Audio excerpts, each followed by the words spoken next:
Good morning, guys. This is a continuation of our solid state program in X-ray diffraction to find out the Miller indices of a particular family of crystallographic planes, HKL, which corresponds to the three axes X, Y, Z. And I remind you, first is to find out the actual intercepts in terms of as a function of or as a multiple of ABC, the unit vectors along the three axes.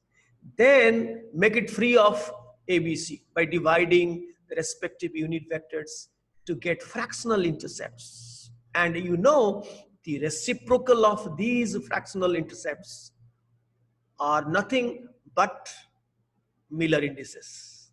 That set of index numbers can uniquely identify a particular family of parallel planes having a fixed interplanar spacing D.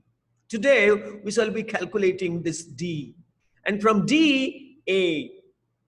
And from A, so many things, including the discovery or the determination of the exact Avogadro's number. So from D we get A, and from A we can get, making the use of density, the actual density, the precise density, measured by a pycnometer, where we can get the density of any substance very precisely, correct up to several places of decimal. I have given you the assignment yesterday. You can download that. I give you 1 week time to complete the assignment and clear your doubts. And maybe if you will not make 3 tiers for helping each other in MCQs, then I have to do that on the basis of the the results that I will get in the coming first test, where the roll numbers I have already given you, and some of you still have not seen. Please write to me. I will send you your roll numbers. You keep it in your secret file, in your confidential file, because those roll numbers and names are password protected by me. You can't access unless I make you do so. So for some time I put it under M mode. Mode. So your code is mode. But I then got it off from that. So what I was saying, this A infinity and divided by A divided by B divided by C, you get 1 infinity, and the reciprocal is 1 0 0. So this plane, the red one, which is parallel to the YZ plane, is a 1 0 0 plane, and subsequent parallel planes having for that you have to shift the coordinates, the translation of coordinates. So every family has a fixed HKL. So this one, supposing I'll ask you what will be the yellow one, the yellow and the subsequent parallel planes having a distance A in the y-axis, A infinity, same thing. It will be infinity, this will be infinity, A infinity. I have not done for the z-axis, I have done for x-axis and y-axis. Infinity, because this yellow plane is parallel to the xz plane, then the corresponding x and z values, intercept values, are infinitely large, infinity. And A is finite, that is the for a cubic, if it is a cubic one, then A is equal to A is equal to A, so A. Otherwise it would have been B. Doesn't matter if it is B. Let us correct it. Let us correct it to B. No problem. because we have not yet concentrated or focused on cubic. Supposing it is B, doesn't matter. So divided by B, infinity by A, B by B, infinity by C. So it is infinity 1, infinity. So it is 0, 1, 0. Similarly, the green one, which is parallel to the XY plane, is obviously 0, 0, 1.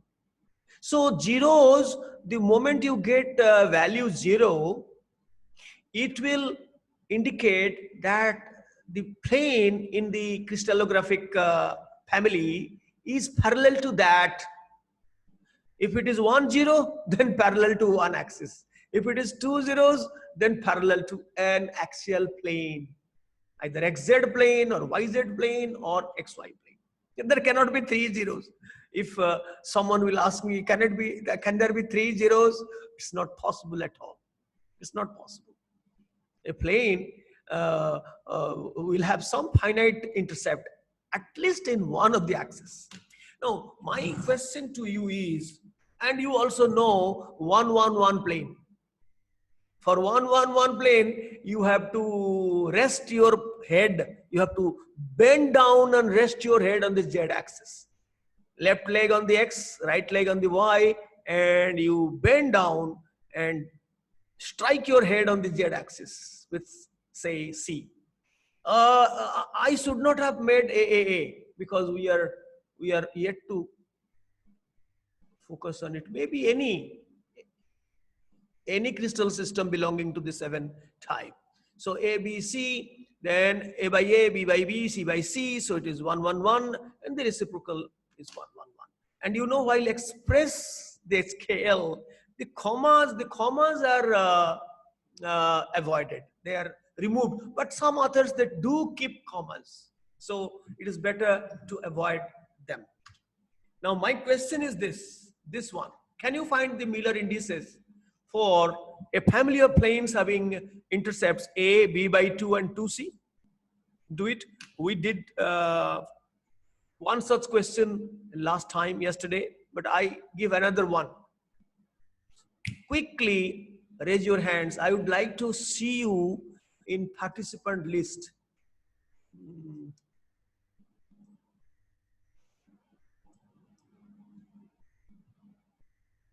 I'm sure that you'll be able to find the Miller indices quickly. It's very simple. So Adasa Misra, 80, Swayam, Monis Mitra, Sandhya, and so many. So there's no point in wasting time. So let me do that, and you tally.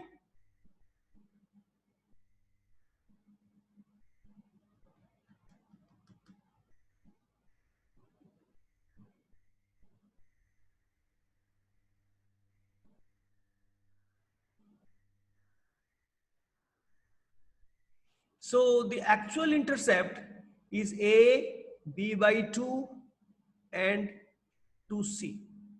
Then fractional intercept is A by A, B by 2 by B and 2C by C. So it is 1, 1 by 2 and this is 2.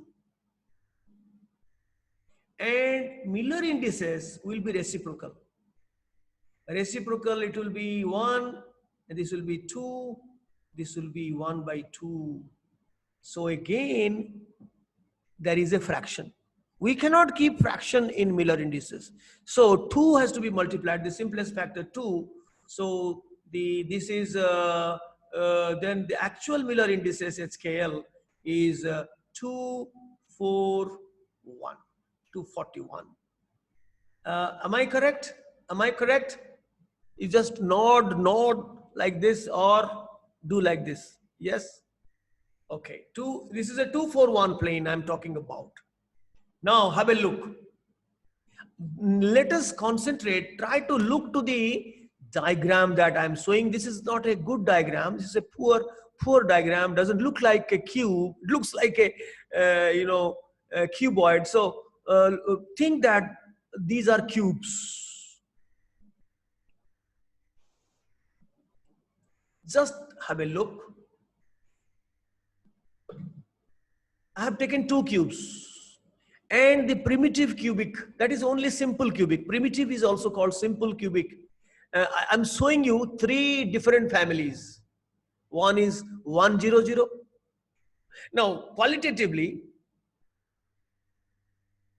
100, 001, 010, they are different with respect to a particular set of axes. But quantitatively, they represent the same interplanar spacing D. And that is nothing but A. Whether you are taking parallel planes to the XZ axis, XZ plane, or YZ plane, or XY plane, doesn't matter. As long as it is a cube, the distance, I mean the sides are all A and their interplanar spacing is A. So for all practical purposes, quantitative purposes, if you are talking about 100 or 001 or it is 010, all of them per cubic lattice, they have the same interplanar spacing D. And just remember, I will ask you a question. Somebody is raising her hand. Swayam, Adi Satya. Yes? Swayam, Adi. Good morning, sir. Good morning. Any question? Any question you have to ask, Adi? Hello, Adi? Adi has a defective microphone. Anyway, you fix it. Let us continue and finish. Now you remember that before I give you a formula to find out the interplanar spacing for a cubic system or an orthorhombic system where A is not equal to B, not equal to C. It's just you see to the cubic system geometrically, you remember, I will explain to you. So this is 100 plane where D is equal to this D.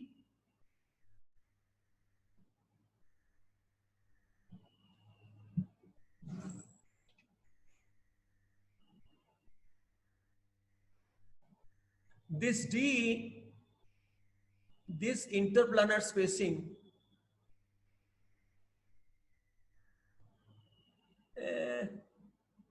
what is color, ink color, yes. This interplanar spacing D is also equal to A. So for 100 or 001 or 010, D is equal to A. Now look to 110 plane. 110 plane in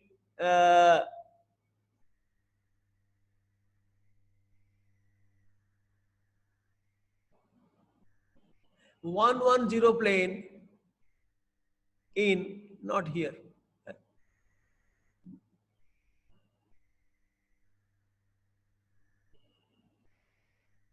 So today I have changed the entire setup. My Blue Yeti microphone is kept in a different position where I'm struggling to use my pen tablet amidst a tall Blue Yeti uh, uh, uh, microphone. This is for my studio, uh, one of the best microphones ever for a recording studio. Now this A is equal to D, but look to 110 plane where this is A, this is A, and this is infinite.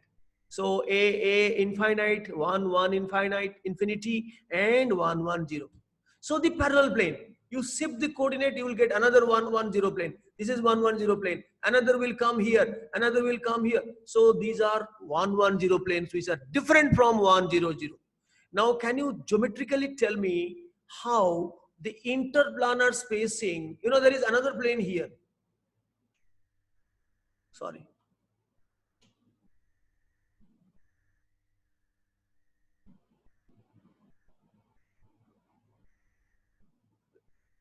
So the interplanar spacing, this perpendicular distance, interplanar spacing. how it is related to the edge length? Who can tell me? Any guess? Now see, this is the phase diagonal. There is another here. There is another here, passing through different points. Not exactly these 2 points. This will be in another plane. Supposing this will be in plane. So the parallel plane here passing. So that perpendicular distance is d. This is d. This is d. So a phase diagonal is equal to 2d. So root 2a is equal to 2d. So 1d is equal to, remember, root 2a by 2, that is a by root 2. Now this is 1, 1, 1 plane. You are stooping your head down onto z-axis. One leg on the, say, x-axis. Supposing we keep this, instead of taking a negative x-axis, we call it positive x-axis. That is our prerogative. So this is x, this is y, and this is z. So this is stooping down. And the parallel planes. Now who can tell me? I'll ask this question to you. How in 1, 1, 1 plane of primitive lattice, simple cubic lattice, how the interplanar spacing d, and there is another one d and another one d, so how it is related to the edge length? Who can tell me? In the previous case, the phase diagonal was equal to 2d, and here, of course, Divyajyoti, I would like to ask you the question. Yes, Divya? Sir, good morning, sir. Good morning. Sir, is it root 3a by 4? I'm sorry. I'm sorry. Slightly you are lost. A very small mistake you have done. Okay. Anyone else, Miss Swine? So root 3a by 2. Precisely. Root 3? No. Root 3a by 2. No, I'm sorry. Wrong. I'm so sorry. Miss K? Sir, root 3a by 3. Yes, precisely root 3a by 3 or a by root 3. Precisely, Miss Ka is correct. Because you have a look. Eti, you have a look. From here, the body diagonal. Therefore, I told you the picture is not very good because it doesn't look like a cube. So this body diagonal from this corner to this corner, this body diagonal will accommodate 3D. This is a perpendicular distance. This is another perpendicular distance. And there is another perpendicular distance here. Perpendicular distance. So 3D is equal to body diagonal root 3a. So 1D is equal to root 3a by 3. So it will be a by root 3. So remember 1, 1, 1 plane has a d equal to a by root 3. 1, 1, 0 plane or 0, 1, 0. Sorry, or 0, 1, 1 or 1, 0, 1. Only 1, 0 and others are 2, irrespective of whether it is parallel to YZ plane or parallel to XZ plane, doesn't matter. In cubic system, they belong quantitatively to the same similar families. Although qualitatively they are different, but quantitatively their d values are the same. Similarly, 1, 1, 1 plane, they have the d value equal to a by root 3. Now look to the FCC. FCC has no 1, 0, 0 plane. Once you have another plane at a by 2, this plane is passing through the atoms lying at the phase centers, which is at a distance. Supposing this is our assigned arbitrary axis. This is y, this is x, and this is z. So with respect to that the first plane will appear at a distance of a by 2, because this plane carries all the atoms present in the phase center, up, down, and front and back, not left and right. So series of points are atoms are lying on that plane. So that plane comes first. So that has an intercept of a by two, sorry, b by 2. Say for example, that b is a because it is a cubic a by 2. So supposing we make it this as x-axis and this as y-axis. So to make which one x, which one y and z, they are our prerogative. So this is 200, same as 002, same as 020. So here a by 2 infinity infinity, so 1 by 2 infinity infinity, 200 plane. And can you tell me what is the relationship between D and A? Obviously, Miss Master Sarangi, obviously D is equal to A by 2. Simply, if this A's length carries 2D, then 1D will be the half of A's length. Now coming to 220 plane. In half of this, interplanar distance will be half of this. The more is the numerical value of any Miller index, more is the interplanars, sorry, less is the interplanar spacing. Now see, you will find before getting 110 plane, you will find another plane before that, which is coming halfway, which will be carrying slantingly the atoms lying in the phase center. Here one phase center, here one phase center, and others in the other extended unit cells, not shown here. So another plane will come before 110 plane comes. So 110 will not be included in FCC because the slanting planes parallel to the 110, 220 plane will come. So we will no more consider 110 because if we shift the coordinate from here to here, again it is 220. Again shift the coordinate to this position, then it is again 220. So here we will take up 220, not 110. And obviously, without any geometry, you can say that if for 110, D is equal to A by root 2, because root 2A is equal to 2D. So D is equal to A by root 2. That will be this distance will be A by 2 root 2. Yes or no? A by 2 root 2, because this distance is A by root 2, because the phase diagonal, which is 2D, is equal to root 2A. So A is equal to root 2A by 2. So that is A by root 2. And that this is half of that. That is A by 2 root 2. And again, this is 111 plane. Similar plane as the simple cubic, but it will carry more number of atoms. Its head will be stooping down on the z-axis. But here it was carrying only these corners, but here it will also carry this phase center and the middle, I mean the bottom phase center, this the left phase center. This will carry more number of atoms. Doesn't matter. The plane is 111, whether it carries less number of atoms or more number of atoms. So 111 plane, the same relationship, D is equal to A by root 3. Now we come to BCC. In BCC, like FCC, we have 200 plane. This time, the 200 plane passes through all the atoms sitting at the body center.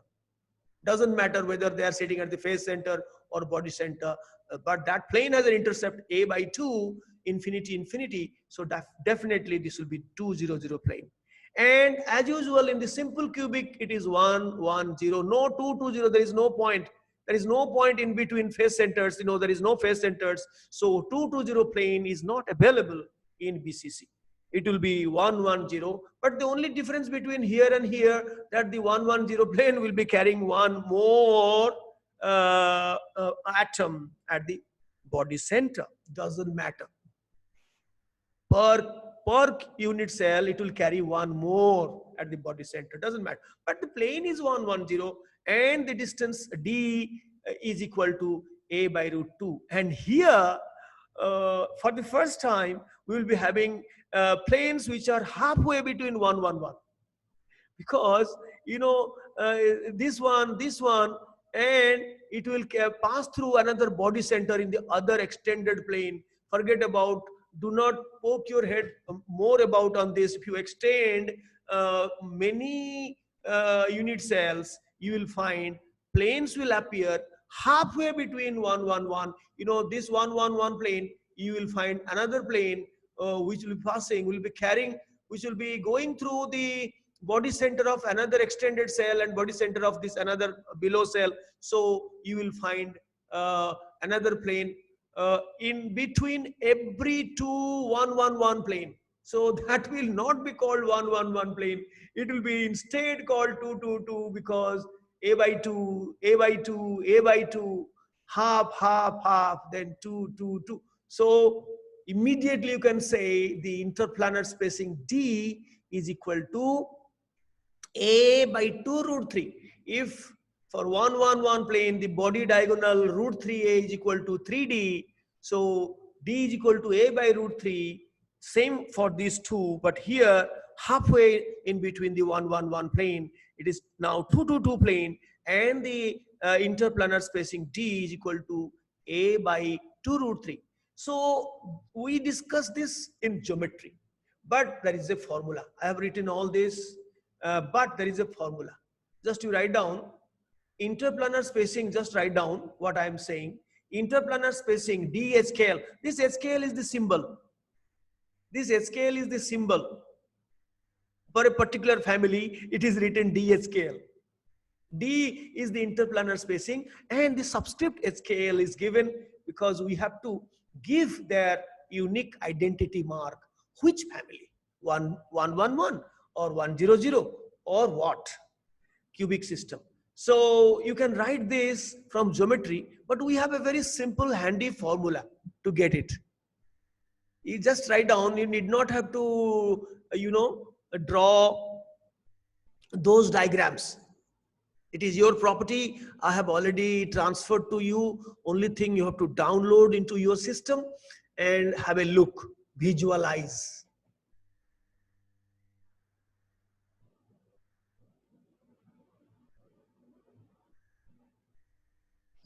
So D100 for simple cubic, it is A. 110, it is half of the face diagonal, A by root 2. And D111, 1/3 of the body diagonal, A by root 3. FCC, there will be 200 plane halfway between 100, so A by 2. And there will be halfway between 110, that is obviously 1/4 of face diagonal. So you could have written half of the D of 111. You can also write here.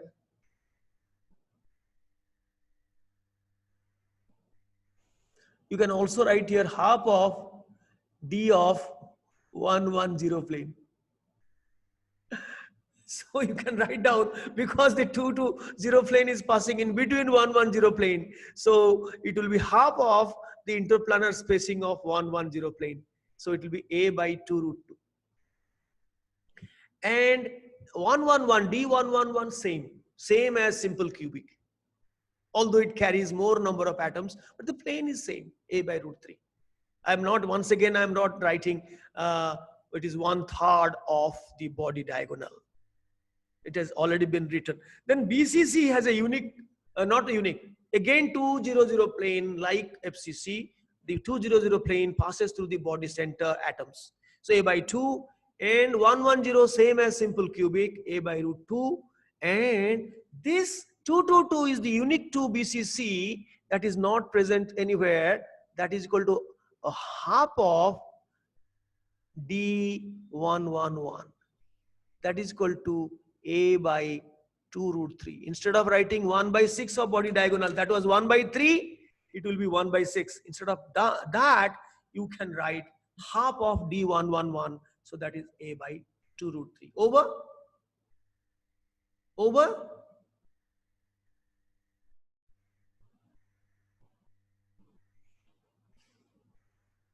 Okay. Then this is the formula for cubic lattice. Supposing we are very poor in geometry, we have not remembered, we forgot whether body diagonal is equal to 3D or face diagonal is equal to 3D or 2D. We have forgotten everything. So this is the handy formula DHKL for a cubic lattice. A by h square plus k square plus L square root over. And for any general orthorhombic lattice where A, B, C are different, so this is the relationship. 1 by D square is equal to h square by s square, k square by b square, L square by c square. And in this second equation, if you substitute B and C as equal to A, then you will land at the first equation. That is very handy. D is equal to A by h square, k square by L square. Arpita, good morning. Good.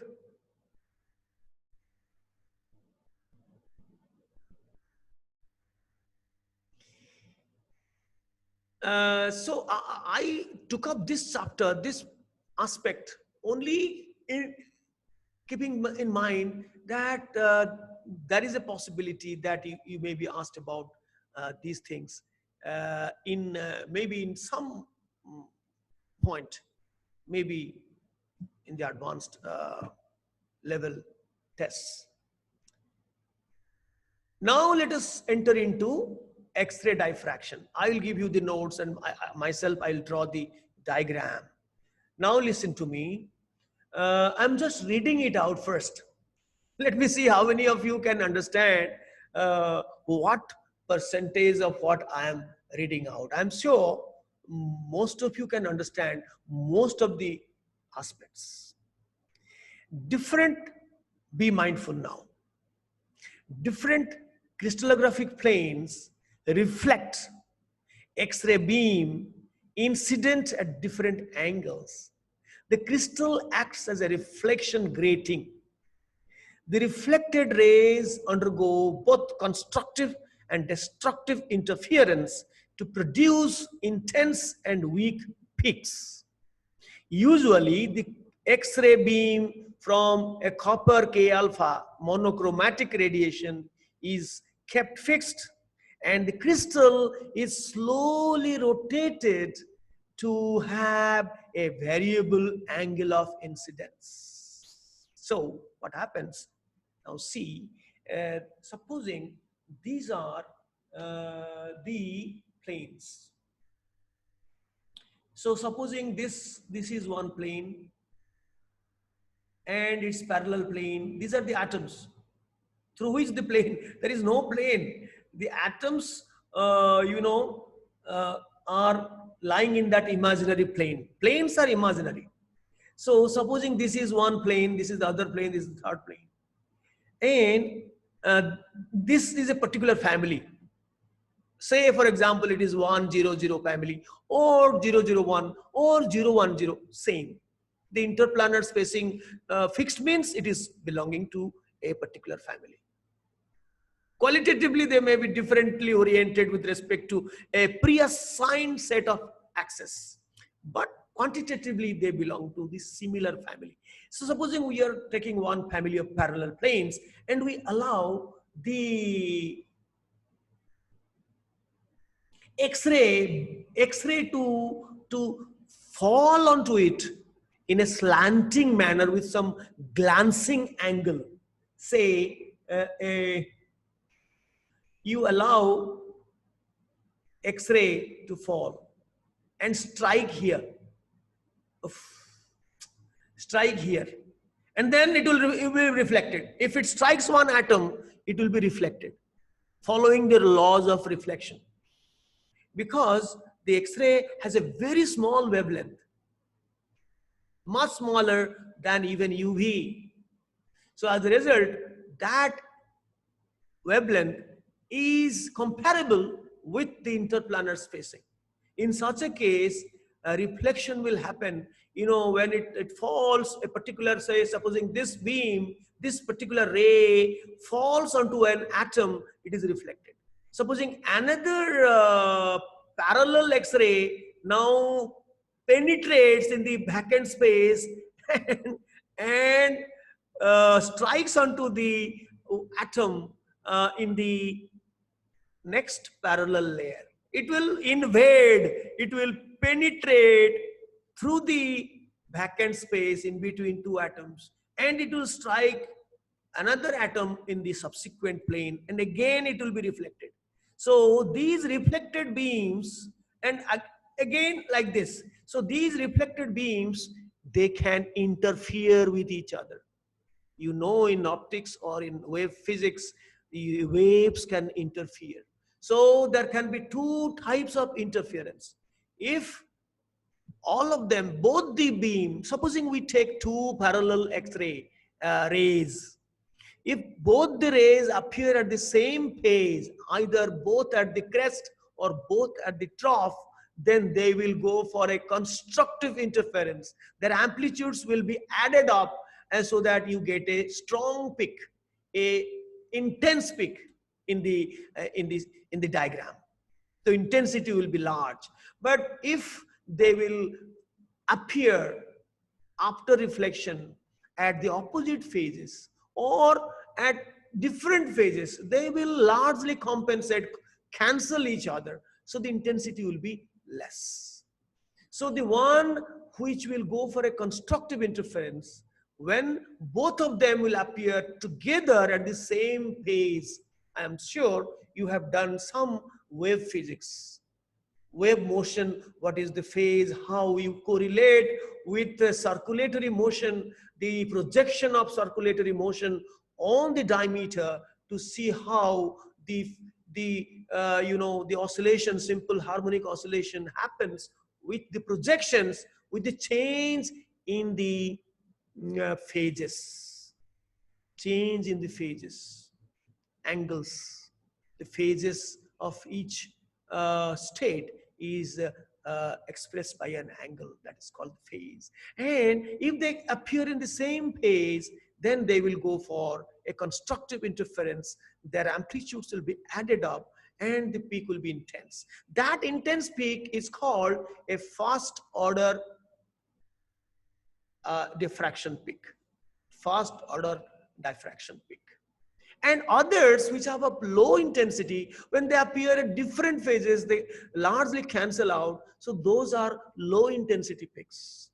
So Bragg and his son, both Bragg's son and daughter, just like Marie Curie and Pierre Curie, husband and wife, they were, so similarly Bragg and Bragg, they formulated an equation how to find the relationship between the interplanar spacing D and the wavelength of the incident monochromatic radiation, which is obtained from copper. It is called K alpha. I told you before that when electron beam is hit onto a metal target, then it will produce X-rays. And particularly when such an electron beam with such precise energy hits on the K cell, the first cell, and it goes to the second cell, and when it returns back to the second cell, then that is called the K alpha radiation. That radiation has the maximum energy. So copper has all 29 electrons. So when the electron beam will hit onto the K cell and displace it to the L cell, and again it will return. So the radiation falls into the X-ray region. That's copper. It has 29 protons. So Bohr's theory is not applicable to that, but still all these transitions fall into the X-ray region. And therefore, you get the most intense radiation K alpha.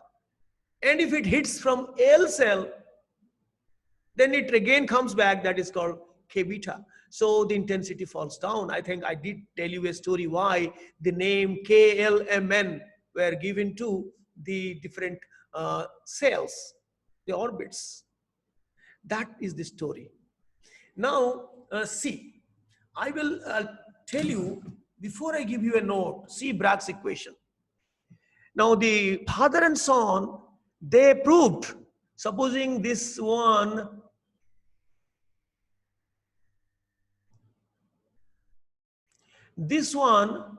is the first X-ray hitting on this atom. This is one plane and this is another parallel plane lying below it. So this, the interplanar spacing is D, this is D, and the first ray hits onto this atom and reflects. And the second ray penetrates through the backend space and goes to hit on an atom on the second plane and reflects. So these two reflected rays will interfere constructively, and if so, they will emerge out at the same pace, so that the path difference, and this first ray is just hitting and going, but this is, you know, traveling a greater distance of this plus this. You know, this one is immediately hitting and going away, but this one is going additional distance of this and this. So if this additional distance that the second ray is traveling compared to the first ray, this sum of the two distances, if it will be equal to a whole number multiple of lambda, then only the two phases will be same. The two phases, the first ray, if it will be in crest mode, the second will be also in the crest mode, because this path length, the path difference, is a whole number multiple of lambda. So that is the famous Bragg's equation. Then of course, if you apply your knowledge of components, that this is D, this angle is theta. You know, remember here, although the principle of reflection is followed, but the angle here is called the Bragg's angle or glancing angle. That is not same as angle of incidence. It is 90 minus angle of incidence. Now the Bragg's angle is the angle which the incident ray makes with the surface of the crystal. So this one is Bragg's angle, which is 90 minus. Supposing if you just put a normal here or here, so this 90 minus theta will be the angle of incidence. But here theta is not angle of incidence. It is called the glancing angle or the Bragg's angle. So if you look to the geometry, if this is theta, then this will be also theta. If this will be theta, this will be D, then this is the vertical component. This is the, I'm sorry, if this is D and this is theta, this is the horizontal component and this is the vertical component. So D sine theta is the vertical component. Same is the story here. If this is D and this angle is again theta, then this is D cos theta, this is D sine theta. So we are not bothered about D cos theta. We are not bothered about this. We need these two distances. So this is D sine theta, this is also D sine theta. So altogether it's 2D sine theta is equal to a whole number multiple of lambda. If this happens, then it will go for a constructive interference and the peak will be intense. As you see here, the peak, the intense peak will be the smaller the weak signals, they are ignored. This is second order, third order reflections. But the intense peak in each set is due to the first order reflection when the n value is equal to 1. When you know what happens, if you see sometime in your life the X-ray diffraction device, what happens, the crystal is kept on a mount, and the incident X-ray, monochromatic X-ray K alpha is fixed. It is stationary, fixed at a particular direction, and in its front the crystal will be kept mounted on a rotating top. It is slowly, maybe infinitesimally slowly it will be moving. You can't detect that it is moving, but it will be moving very slowly and changing the angle. So angle of glancing angle will be changing. So the incident angle of incidence also will be changing. And at a particular angle, when this condition is satisfied, n lambda is equal to 2D sine theta, that condition is satisfied, immediately the graph, there will be a moving graph. Automatically that graph is a graph between intensity of X-ray coming out with respect to 2 theta. That is the, theta is the Bragg's angle, but twice theta is the x coordinate. And the intensity of the X-ray beam coming out after reflection is the y-axis, y coordinate. And at different angles, 2 theta, you get suddenly a strong peak followed by weak peaks. And again, if it meets another series of parallel planes, this is for one family, say 110. This is for say 111. This is for say 100. So for different families, you get different strong peaks. And this strong peak out of them, the first one, the strong peak is when n is equal to 1. So n are, Mr. Sadangi, I'm poor in number system. I want to revise. I had a good knowledge about number system, but now I think it's time to revise. So n is a whole number, 1, 2, 3, 4. But usually it is written in integral multiples. I am really astonished how the books write integral. Integer is something different. It's a whole number multiple. I'm sorry if I'm wrong. I have a poor mathematics now. At this moment, I don't remember things. It's time to revise. I have asked some of your mathematics tutor who was talking to me yesterday for some boy. I told him long before that I would like to join your class, because without mathematics, no science student can thrive. Mathematics is the basis, the foundation of all sciences. So, so he laughed. I said, I want to join your classes seriously to just to revise. And in our times, there were many things not there. We were studying analysis, Bolzano-Weierstrass hypothesis, the analysis in BSc, in undergraduate level, not in intermediate level. So that also I have forgotten. I think you guys are studying Bolzano-Weierstrass theorem. Are you? No, analysis in calculus. In calculus. So I think many courses are remaining the same, not changed much. Anyway, I want to revise it, in fact. So if some of you can teach me, then I will give you tuition fees, and I will be happy to learn that, because learning is the primary thing for anybody, whether he is teaching a part of his time, he is sharing his experience, but mostly he is a learner, a student, than a teacher. So what I was saying, that n is equal to 1, then you have a particular angle, glancing angle is changing because of the rotation of that crystal slowly at a particular angle of incidence or glancing angle. And since the D is fixed for a particular family we are interested in, then when the particular combination is satisfied, n is equal to 1 and the appropriate theta and D is fixed, so at that time you get an intense peak. Then in other angle also you get less intense peaks. We are not bothered about. In the question you will be asked to work on the intense peak.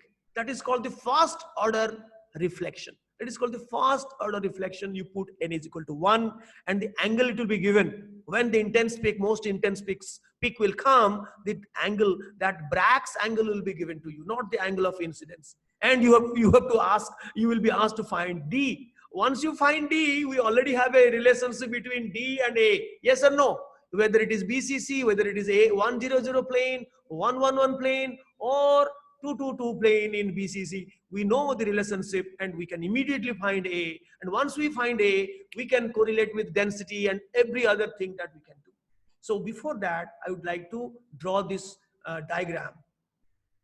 You just write down this to make me utilize what? The hot drink that who? Ministry has supplied. So you write down.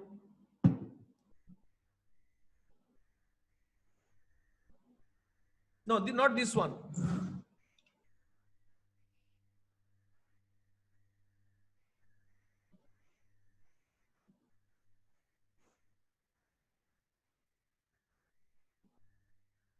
So this diagram you will do next in the next page. First you write down different crystallographic planes reflect X-ray beam incident at different angles. That angle here is called the Bragg's angle. But if you know the Bragg's angle, you can also calculate what is the angle of incidence. 90 minus the Bragg's angle is the angle of incidence. The crystals act as a reflection grating.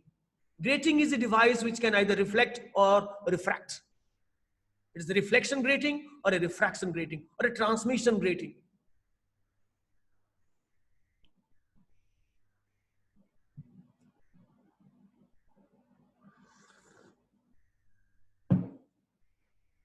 No, so good.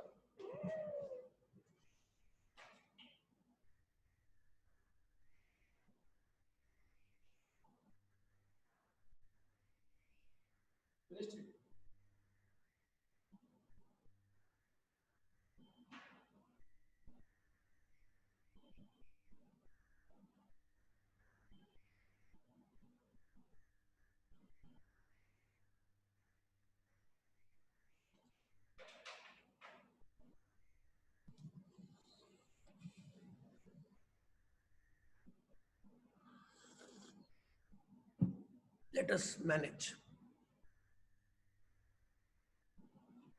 Written over.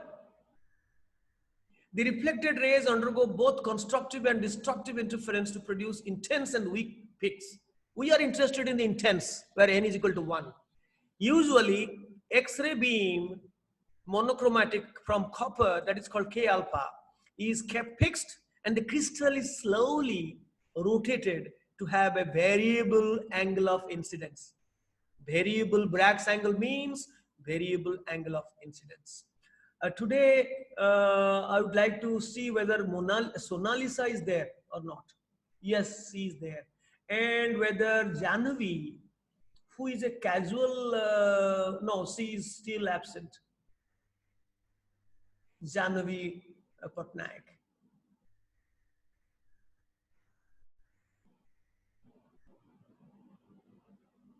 And all else are there. Sitansu is there, Sibhangi,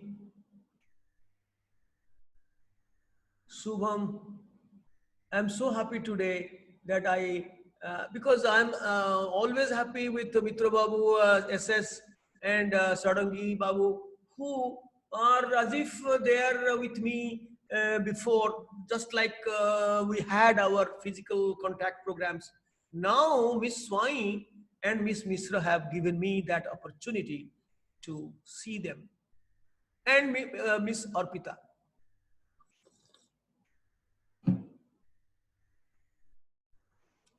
Then we go to the next page. You have to draw this diagram. This diagram you have to draw. And then write Bragg's equation. Quick. Then we solve a few problems. 1 or 2 problems we will be solving here. And then I'll give you the rest as home task. And the last 10 questions from ionic crystals I gave you. I hope all of you have done, including the one which Khansa struggled to find, and also joined by Miss Etty to find the ionic packing fraction for fluorite type of crystals. So all these answers I have given in the file. In the file I appended, replaced later. You can find the answer and do the needful. From now onwards, you are open to ask me your doubts on any MCQ, but in a proper channel. In a proper channel, you discuss within yourselves. You are spending so much of time in possibly in wasteful charts with your friends. So can you not discuss this thing? Miss X, Mr. X, can you do this problem? I'm facing difficulty. Then he or she will study, read it, and then instruct you. You do like this, do like that. I cannot do, but I can instruct you. You do like that. You see whether you are getting answer. It's a very simple one. So you can take the help from your friends. I request all of you to extend your helping hands in solving any MCQ or any question. And I will be happy to get some better ones, some intricate ones where thought provoking will be required. And maybe something which I have not told from that, then immediately I will tell that particular theory if I have missed out some part. Have you drawn that? This is for constructive interference, the path difference between the two waves from the two parallel planes be an integral multiple of wavelengths, a whole number multiple of wavelengths. The path difference, that is AB and BC, that is 2D sine theta, should be a whole number multiple of n lambda. Write down where n is equal to 1, 2, 3, 4. No, here I have written that. It is over. Miss Chinmay, I think many have shut down their counters. Dukhan counters are closed. I used to ask my son, who sometimes open his shop counter and goes to deep sleep susupti. What? No, I'm already open. I have already completed the task last night. Achha, I think Miss Bhod is absent. Chinmay is there? Yes, he's there.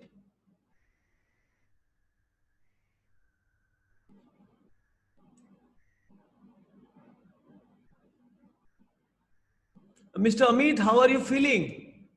I told you this will be the culmination of a long chapter, a very long chapter. If you can get the help from your friends, as you told, two names who are known to you. I don't remember who are they. You can contact them. They can, if they like, of course you can get it from our website. Your friend can help. This is, our website is sstchem.com, sstchem.com. There you go to solid state, liquid state. Of course, I have not given the notes for haloalkanes and haloarenes. I will do that very soon. So from this year onwards, all in a regular succession, regular and periodic basis, we will be uploading this study materials, the lecture notes, and every other year I can replace it. If I add some more information, then I can replace that file. Over then we write that n is equal to 1 for particular set of parallel planes. For a particular set of parallel planes, D is fixed. There can be first, second. If n is equal to 1, this is first order reflection. Another can come. Second order when n is equal to 2, that is less intense. N is equal to 3 is the third order reflection. But the first order reflection is most intense, because it remains, crest. So that adds. But other, same phase, but not crest. Same phase, but not crest. So, and higher orders of reflection at different Bragg's angles. So at different Bragg's angles, same family will produce different peaks, different intense peaks, but out of them the most intense is when n is equal to 1. But the first order reflection is the most intense peak. Intensity decreases as order of reflection increases. First order is most intense, second order is less intense than that, third, fourth, and after some time, after some few rotation, few angles of progress, there will be no more reflections, and then it will search for another family. Different intense peaks are due to different sets of you may not write this, just forget. is only write the 2 points. Then we go for numericals, and then we will finish. Only 2 points. N is equal to 1, it's called first order reflection. 2, second order, third order. We are not interested in second, third, fourth. We are interested in the first order, most intense reflection. So done. Then you can just draw a vague drawing. I mean, freehand drawing showing the intensity versus 2 theta graph. In fact, in X-ray diffraction, the scientists, they take 2 theta in the X coordinate. That gives a better result instead of theta. So intensity versus 2 theta. Forget about counts per second. Intensity of X-ray radiation that is coming out, emerging out after reflection versus 2 theta. So at different angles, you will get intense peaks for N is equal to 1. Then write down this numerical. First one will do. Molybdenum forms BCC crystal whose density is 10.3 gram per cc. Calculate the edge length. Unless you find A is not given here. And also interplanar spacings of 110, BCC has 110, 200 and 111. Oh no, BCC has a 222 peak, 222. We had seen in BCC we have 200, 222 peak, yes. So make a correction here. It will be 222. This will be 222, not 111. Doesn't matter. Once you know D,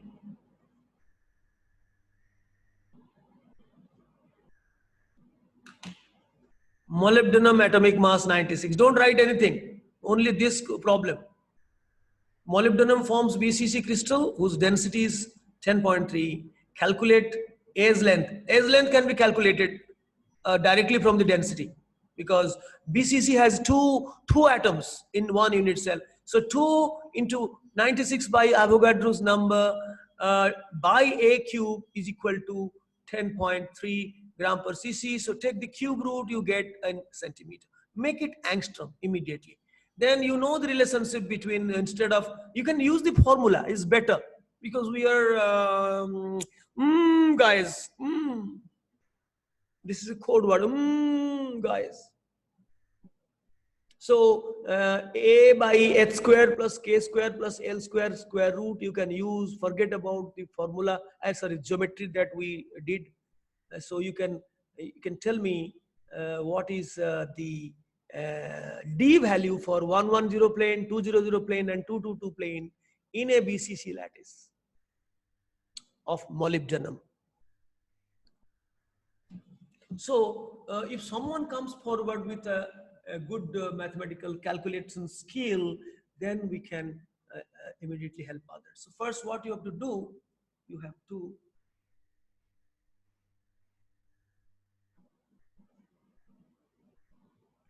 uh, 10.6 is equal to 2 into 96 by Avogadro's number by A cube. So here you get A is how many centimeter, and anybody who has answered, who has done this?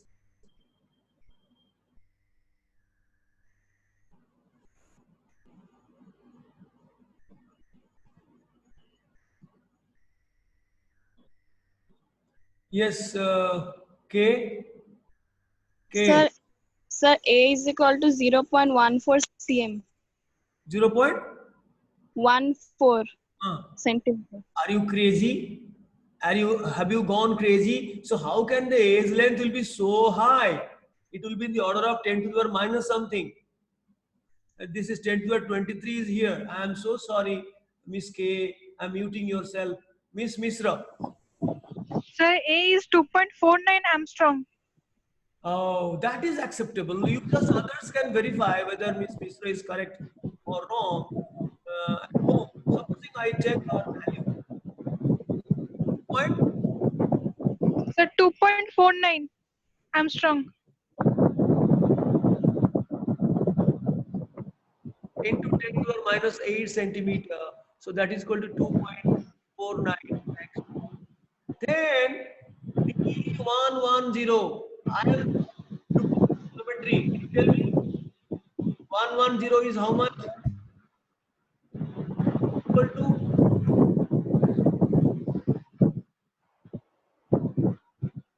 D is what? Okay, supposing I don't remember. So A by 2.49 by, let it be in angstrom. Oh, 1 square plus 1 square plus 0 square root over. So we know it was A by root 2. We have not forgotten. Supposing we have forgotten h square plus k square plus l square square root, and in the numerator A. So this is simply 2.49 by root 2 angstrom. Similarly, okay, you do it at home. Similarly, D1200 is nothing but A by 2. That is 2.49 by 2. So you can use the formula 2 square plus 0 square plus 0 square. So 2 square root over is 2. So by 2, if you have you belong to M, then you can use the formula. And D222 is A by 2 root 3. You can use the formula. This is 2.49 by 2 root 3. 2 square plus 2 square plus 2 square. 4 plus 4 plus 4. How much? 4, 4, 8, 8, 4, 12.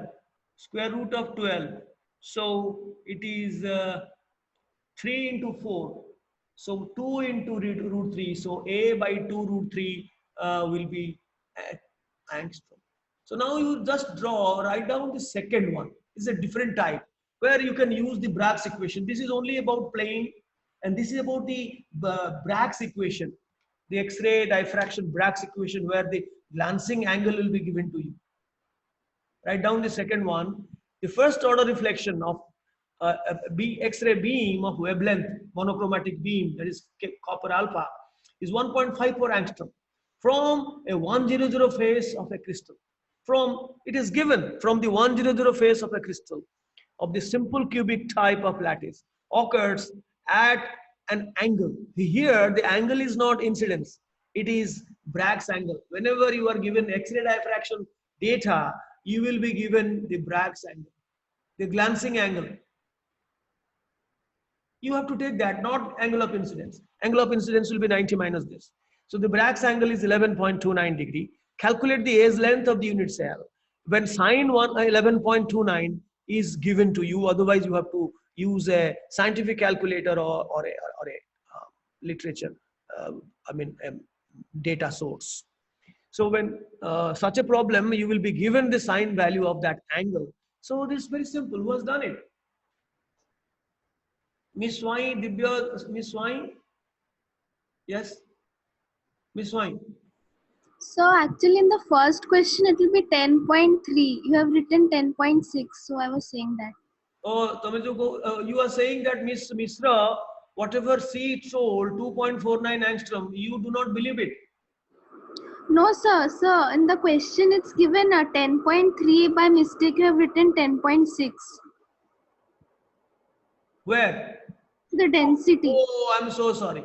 You have nicely pointed out here in my calculation. I have not really calculated, but I have written wrong. So let me correct it.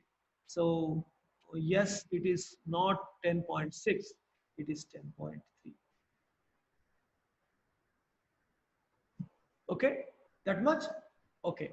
Then who has answered this? Let's take Dibya. Dibya?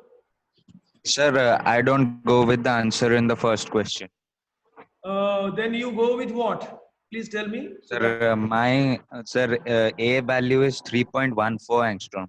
Okay, guys, 3.14. Yes, sir.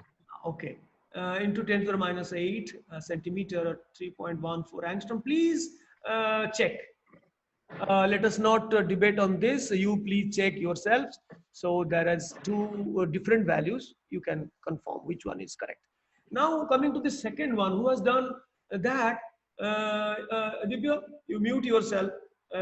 If n lambda is equal to 2d sine theta, and if it is first order reflection, then n is equal to 1 and lambda is equal to 1.54, and let it remain as angstrom, because we will be getting d as angstrom and a also in angstrom. So is equal to 2d sine theta is 0.196. From here you can find d. Tell me what is the value of d, Miss K? What is the value of d? Sir, 3.92. 3.92 angstrom. So if this is D and this is a 100 plane, we already know that relationship between D and A. D is equal to A is equal to D. So it is nothing but equal to A, because 100, 001 or 010 has in a cubic lattice A is equal to D. You can use the formula also. 1 square plus 0 square plus 0 square root in the denominator. So it is nothing but equal to A. So this finishes our program. And now what these things you do at home, 4, 5, 6, 7, and in few 6 and 7 I have given the answers. You check. Here I have given you hint. 4 and 5 I have not given answers, but maybe 6, 7 I thought maybe it will be helpful. I have given the answers in picometer.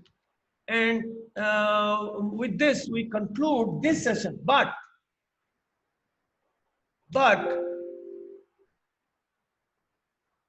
there is some more thing to show you. That is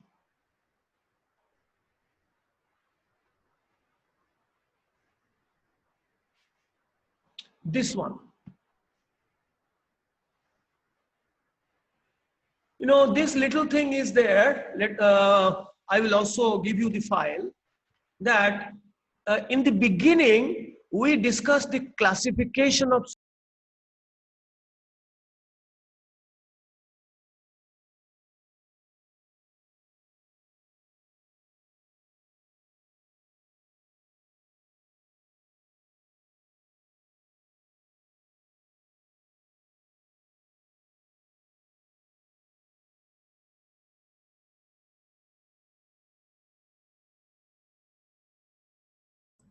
Now you can hear me. Yes. So when it goes off, then immediately it is muted automatically. Now, in the beginning, we have discussed about Diya, are you not here? Didi? Didi could not connect. Didi, raise your hand please. Didi, are you not here?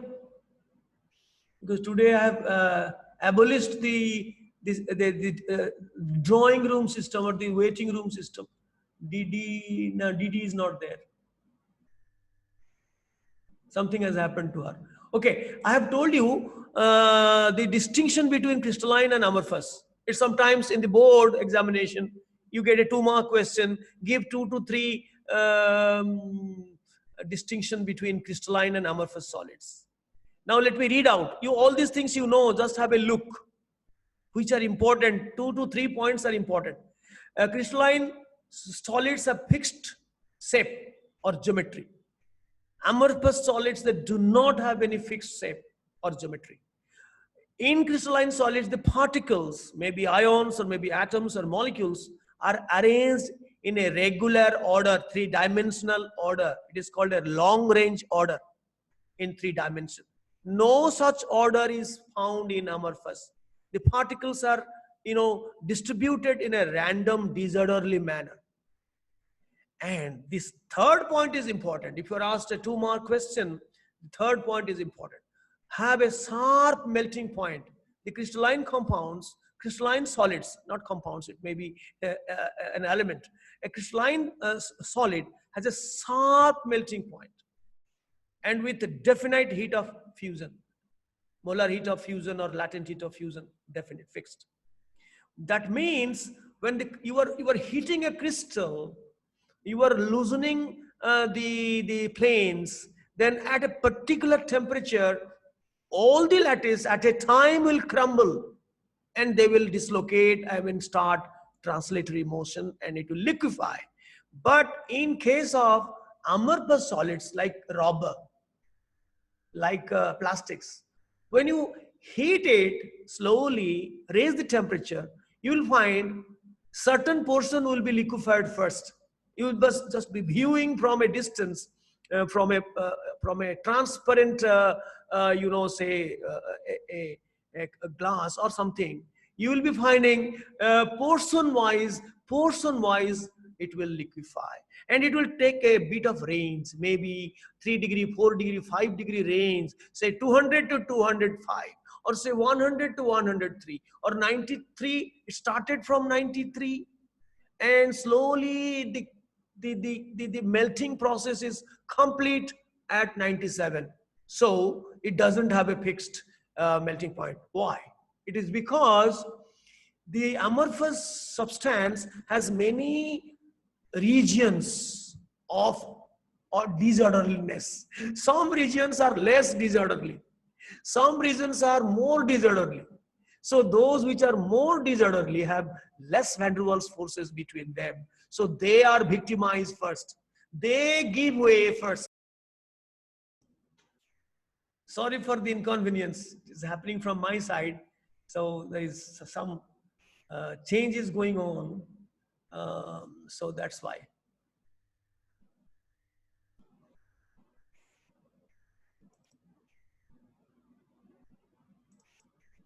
So what I was saying, now since the audible,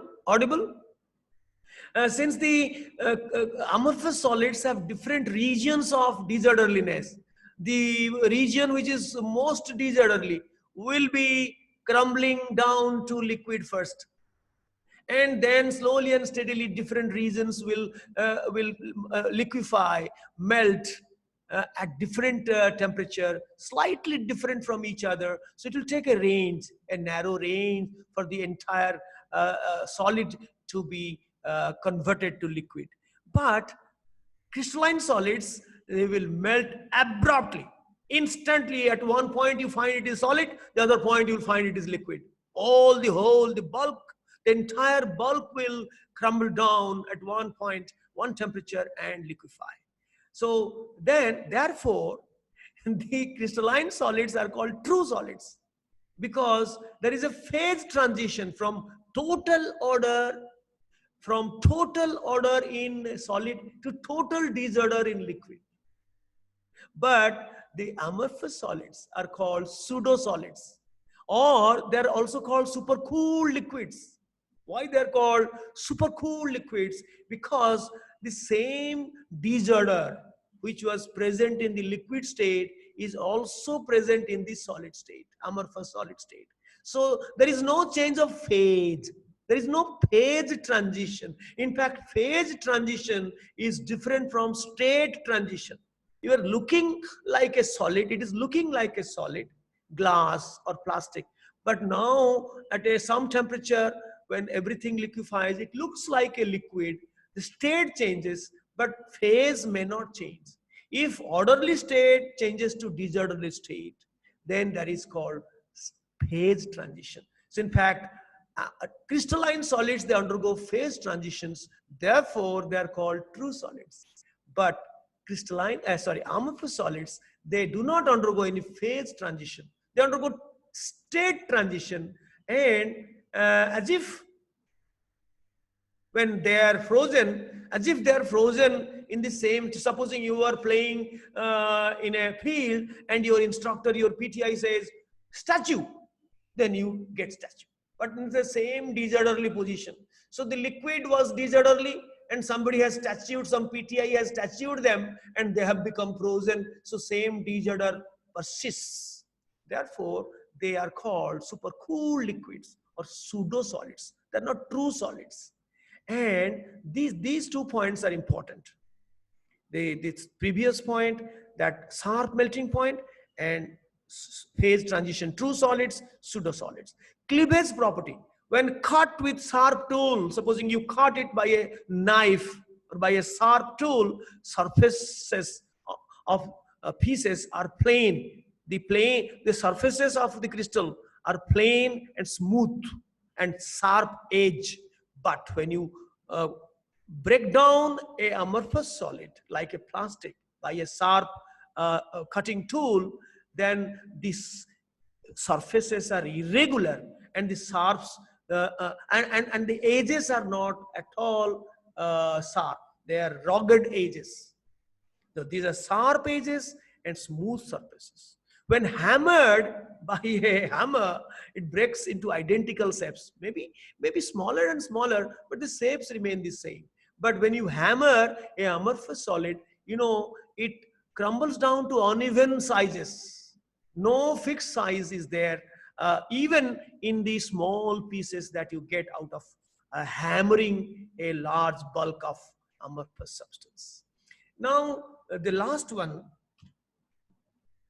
last but not the least, is another fixed interfacial angle, the angle between two faces, whether it is a cubic or orthorhombic or whatever, alpha, beta, gamma, they're fixed. But no such interfacial angles are found in amorphous, because there is no order, no unit cell, nothing. And another most important is isotropy.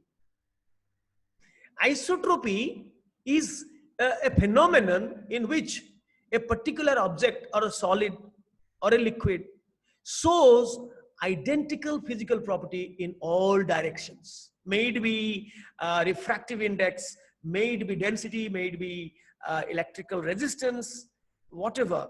It is same in all directions. But when supposing refractive index, if you pass the light in this direction, sin I by sin R is something, and if you pass the light in this direction, when it will be refracted, the refractive index will be different, maybe slightly different, but it is different. So such phenomenon is called anisotropy. When the physical property, any single physical property varies with the direction, then that is called anisotropy. And if it doesn't, then it is called isotropy. Such solids are called isotropic solids, where the physical property remains the same. And the ones which have variable physical property, same physical property, but variable magnitudes, then those solids are called anisotropic solids.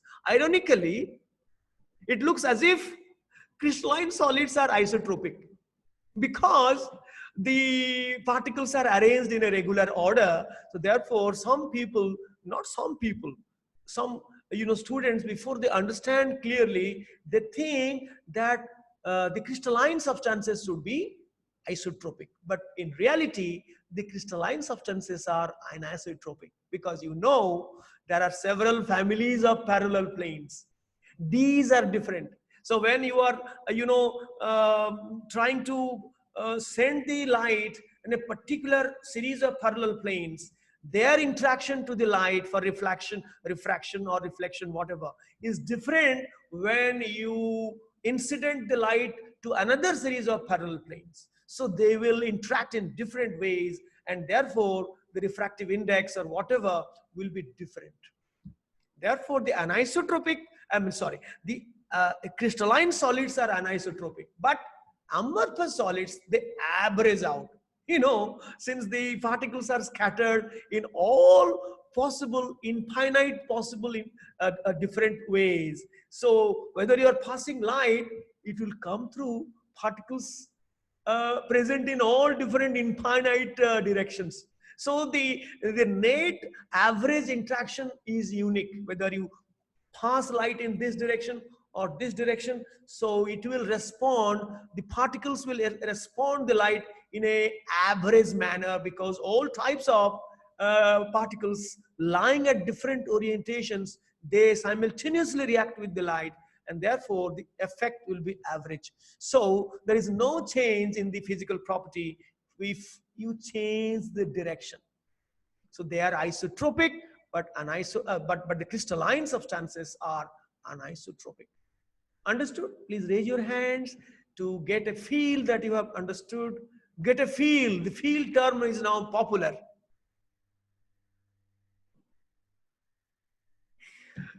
Kidding. Feel.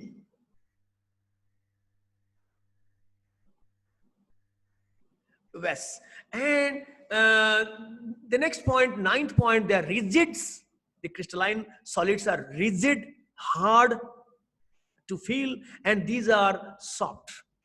Rigid, not rigid, they are soft. The shapes can be distorted by mild forces.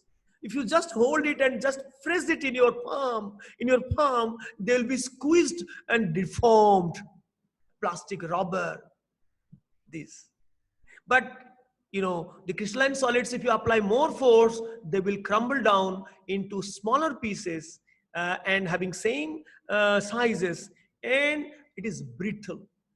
They are brittle, particularly the ionic solids. I'm sorry, the ionic solids are brittle, not the metallic solids. And last but not the least, they are symmetrical. The crystalline solids have some elements of symmetry, as I have already introduced in our organic program.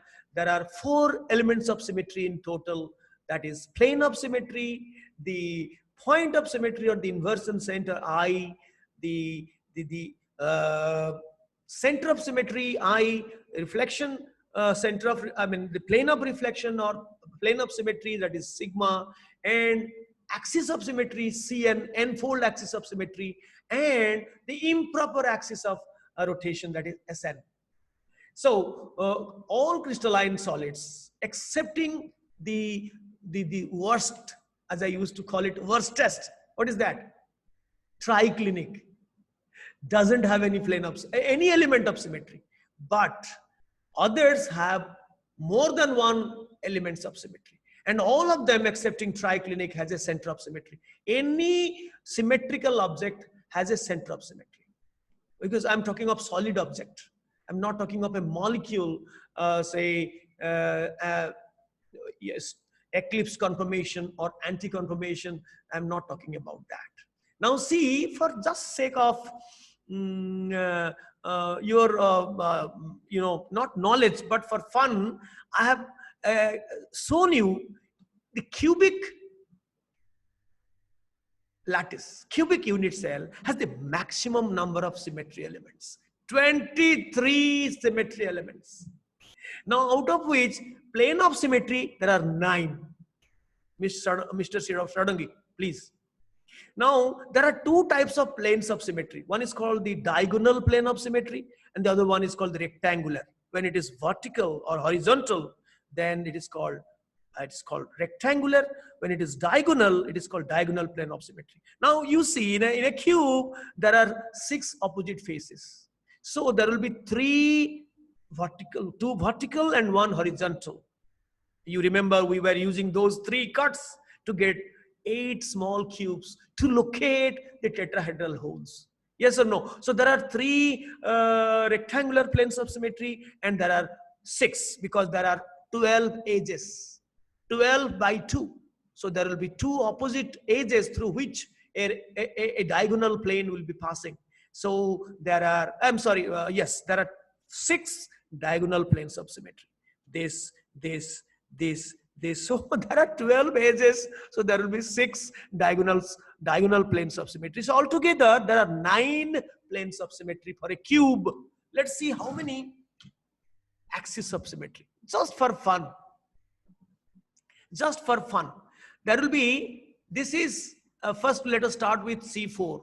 Every 90-degree rotation will produce the same indistinguishable form. So how many C4 axes? C4 3, because there are 6 faces, and the C4 axis passes through 2 opposite faces. So altogether there are 3 C4 axes. And how many C3 axes? This is C3. Every 120-degree rotation will produce the same indistinguishable form. So that will pass through 2 opposite corners, vertices. And that there are 12 vertices And so, so 1, 2. I'm sorry, how many vertices? 8. I'm sorry, 8 vertices, 8 corners. So 8 by 2, there will be 4 C3 axes, right? And this is C4, then C3, then C4 axis. A C4 gone, C3, then C2. C2 axis passes through the midpoints, the edge centers, the opposite edge centers. So by every 180-degree rotation, you will get the same form. So how many edges? 12 edges. 12 by 2, 6. So there are 6 C2 axis, 4 C3 axis, 3 C4 axis, altogether 13 axis of symmetry. And only one, there is only one, always there is only one center of symmetry for any symmetrical object. So altogether, 9 planes of symmetry, 13 axes of symmetry, and 1 plane of, center of symmetry. Altogether, there are 23 elements of symmetry, which is the highest. I'm just giving you a table where I have listed all the 7 basic crystal systems. The topmost is cubic.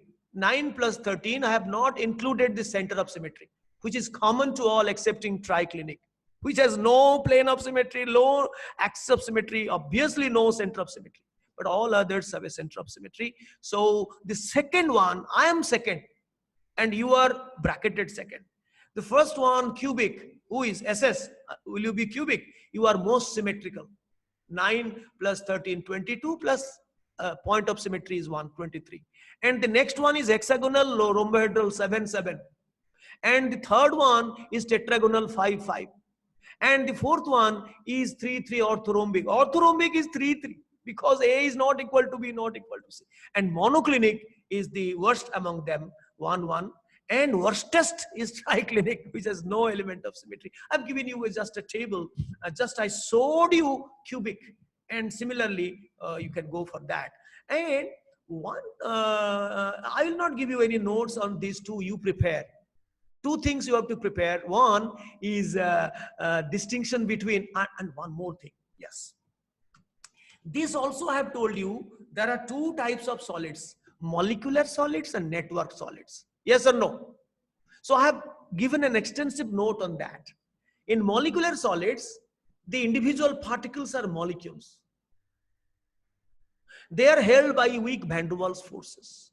And there can be non-polar solids like solid argon, solid helium, solid hydrogen, all these non-polar solids. Dry ice, carbon tetrachloride, solid. These are held by weak van der Waals forces. They do not conduct electricity and poor conductors of electricity. Weakly polar, solid HCl, solid SO2. When all these gases are solidified, they become weakly polar solids. Now, they are held by dipole-dipole attraction, and they're hydrogen bonded solids like ice, not dry ice. Dry ice is non-polar.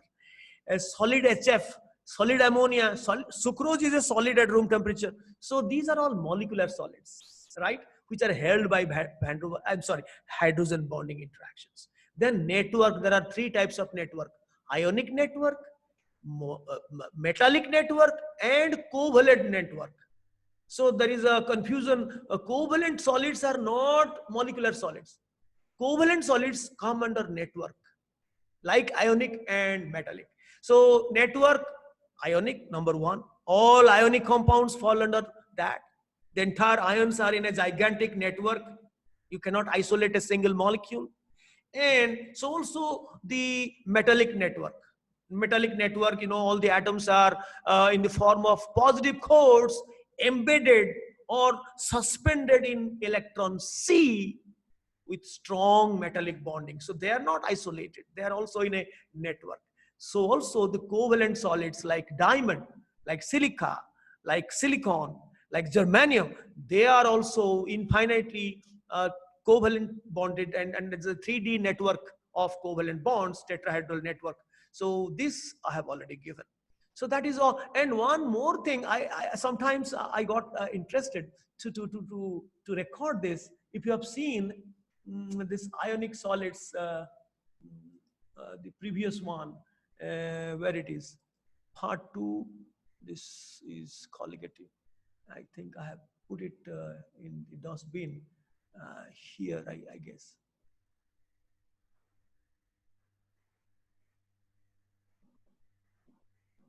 Yes.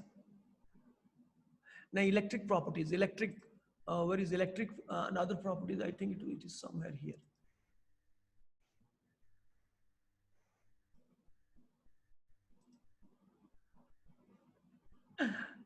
Yes. Now, sometime I was interested in this thing because not like you, I have a mastery in all this. I have recorded in geometrical. Oh, here for any regular geometry, the Euler formula holds good for platonic solids. Whether it is a cube, there are so 2 minutes more, please. 2 minutes more. I hope you are able to see, not see, share screen. Now here, for platonic solids, there are 5: cube, tetrahedron having 4 faces, octahedron having 8 faces but 6 vertices, icosahedron, and dodecahedron. So the formula is this: F plus B minus E is equal to 2. Someone some year asked me a question. So I wanted to find out what is the formula to find out if number of faces is not known, number of vertices is known, and number of edges is known, how to find the number of faces. This formula holds good for all the 5 platonic solids, regular geometry. These are the cube, tetrahedron, octahedron, all of them, the F minus B plus 2, F plus B minus 2 is equal to 2. F plus B minus E, I'm sorry, F plus B minus E is equal to 2.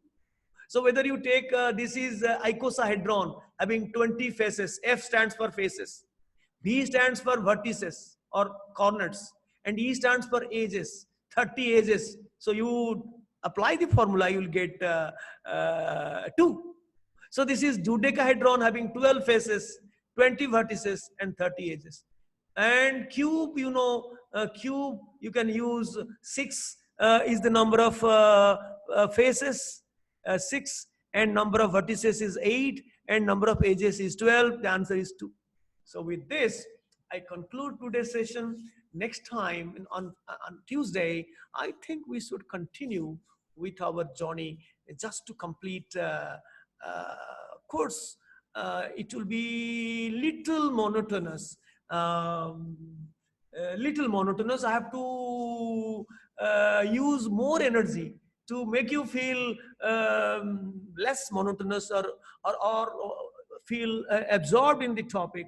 I have to devise my ways. But this topic itself will demand your attention because it is almost physics. Bye-bye. See you. Thank you.